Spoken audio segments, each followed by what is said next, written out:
Branding is so incredibly important because it's the foundation of what you're doing. It's the foundation of your idea, it's your gusto, it's everything that surrounds what you're doing and what you're trying to accomplish. When I started my brand, it was basically an instant visual of what I wanted out of it, how I wanted to be perceived, what I wanted people to think of when they saw the name of my brand and how I marketed it. For me, branding starts off as a visual image, what you want to convey. So just take, for instance, Cute Booty Lounge. It can be misconstrued as many, many different things. I mean, let's face it, we're talking about cute booty. In my case, it's a loungewear company. I'm all about embracing women. So what comes to mind when I close my eyes and I think about Cute Booty Lounge and what I want people to feel when they read that? I want them to feel female empowerment. I want them to feel my motto, which is embrace your curves. I want it to be light and airy. I want it to be pink and feminine. I want it to be about loving yourself, not necessarily about sexual attraction or what men find sexy in a woman. I wanted it to be something that was approachable despite the name. I started my brand in 2004. And I gotta say that my logo and concept has changed over time. It's gone through a branding evolution. And that's completely normal when you're creating a brand and you want something that has longevity. Now there's a lot of brands out there that I've seen that have completely changed their concept. Their logo has been taken and turned around and turned upside down. Belk Matthews is an example of that. They went from a classic logo to something that's super modern, and to me it's not very flattering. So when I think of the old Belk Matthews, when I think of a company that's been around for a long time that you can trust, when I look at that new logo, I just don't see their vision and their concept. So it's very important to make sure that the evolution of your brand or the evolution of your logo stays true to your original intention. To be clear on logo and branding evolution, it's natural to progress. It's natural to change with the times, with what you're doing, with your larger audience. You obviously want to grow your business. What I'm saying is I don't think it's a good move in business when you completely change the look and feel of your logo completely to where there's nothing to identify it to its previous branding. So what Uber has done, they've grown their audience, they've grown their brand, everyone knows who they are. I'm sure they've been sued by everyone and their mother who's in the transportation business. But what I really like about Uber is they've taken in consideration what their vision is, what they're doing, and they've evolutionized, is that a word? If it's not, I'm gonna make it up right now. They've evolutionized their logo in a good way. So has McDonald's, so has Pepsi, so has Instagram. They've really taken their new logo to where it's still recognizable and you identify it with their old logos. There's a difference between rebranding and brand evolution. When you talk about rebranding, it's an entirely different game plan. When you see your numbers slipping, the customer base just isn't there anymore. No one seems to care about your product. And you have a chance to rebrand that. Now, I guess that would be the time to really take everything you have, take everything into consideration, and relaunch something into something completely different. When I first started in fashion, my collection was my namesake. It was Kelly Nishimoto. So when I did my Mercedes-Benz runway shows, on my labels and tags, everything I did was Kelly Nishimoto, Kelly Nishimoto, Kelly Nishimoto. In 2008, when I broke off my lounge collection, I wanted to go into a different direction. I decided to rebrand. Since then, obviously Cute Booty has gone through a brand evolution, but at the time when I rebranded everything, I stopped using my namesake and I started using the name of my pant, which was originally Cute Booty Pants. And I decided to go with Cute Booty Lounge because I wanted it to feel like a place where people could come and shop and come and lounge and mingle and talk and interact and be social. So the Cute Booty Lounge concept was then born around the Cute Booty Pants. And I completely stopped using my name and I used the words Cute Booty Lounge. The logo changed, the font changed, everything changed. But at that time I had such a smaller audience that to me, I wouldn't take a big hit if people didn't accept it well. It was very well received, Cute Booty. It kind of just put the notion in your head of something more fun.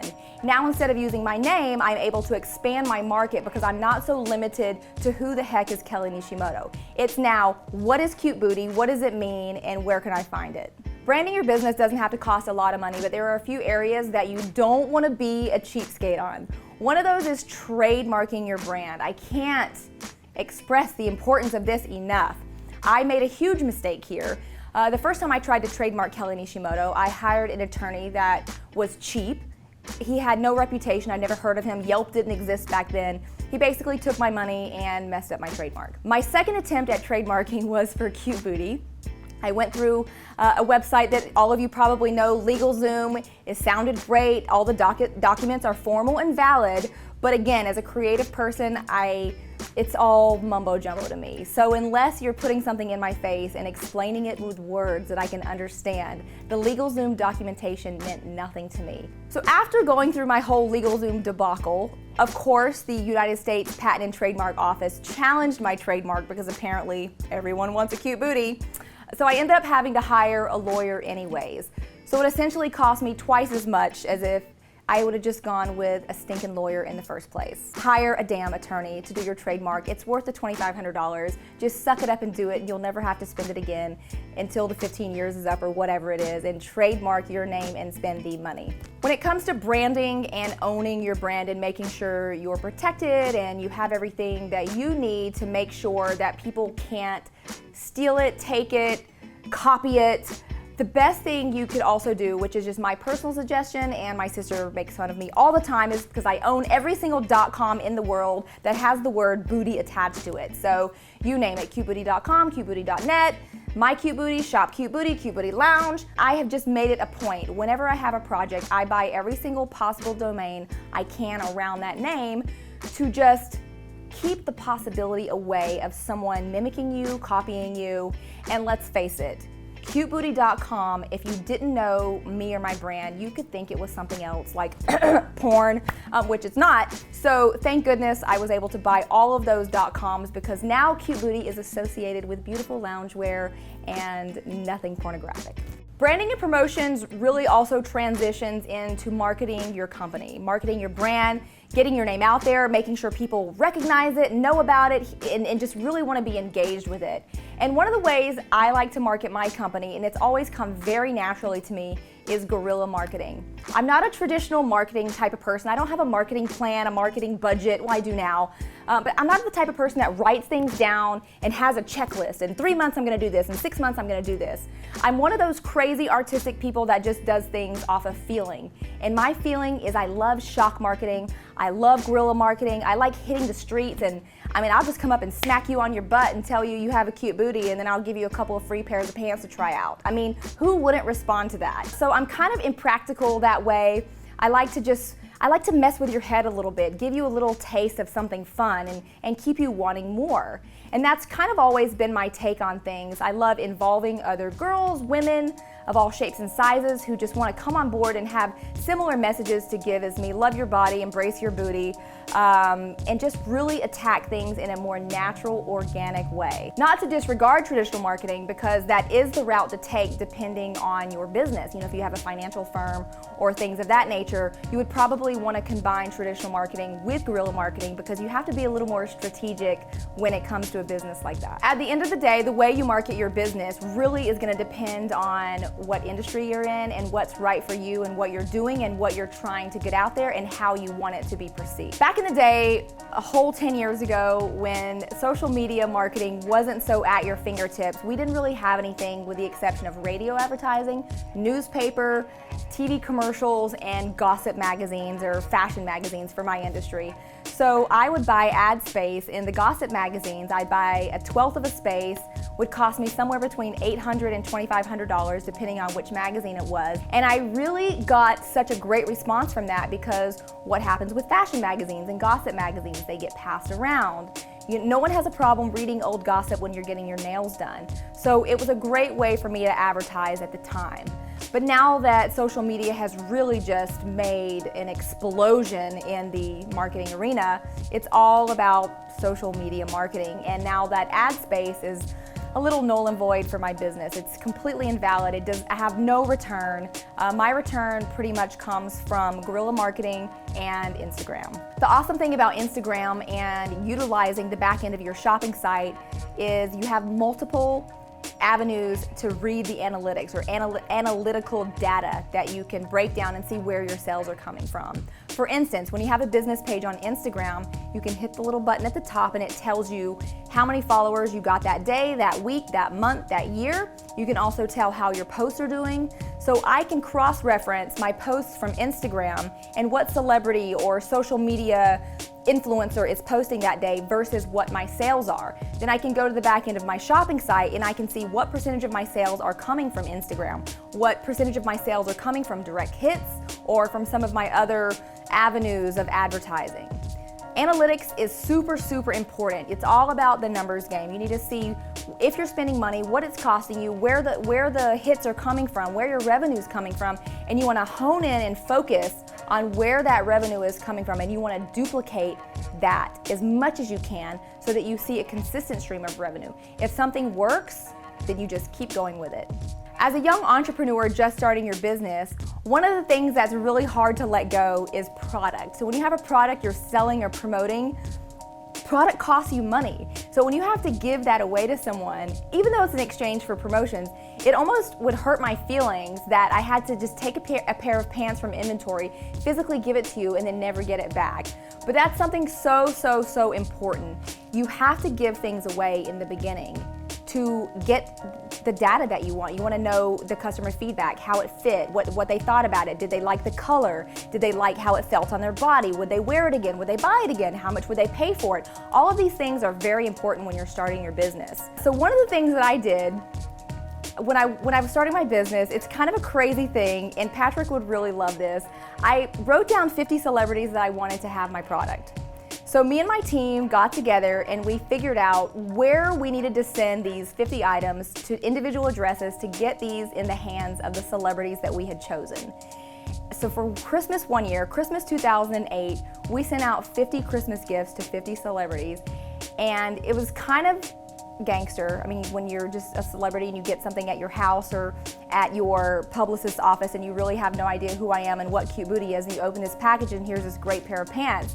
I was scared of the feedback, and I got a couple of concerning phone calls, and I got a lot of thank you cards. I got thank you cards from Demi Moore, I got thank you cards from Courtney Cox, from just all these people coming out of the woodwork sending me thank you cards, and it's only because I sent them a simple pair of pants. And that marketing goes a long way because now you have a testimony from a celebrity that's written. It's a physical something that you have and can use for promoting your brand. My next point is to never be afraid to promote.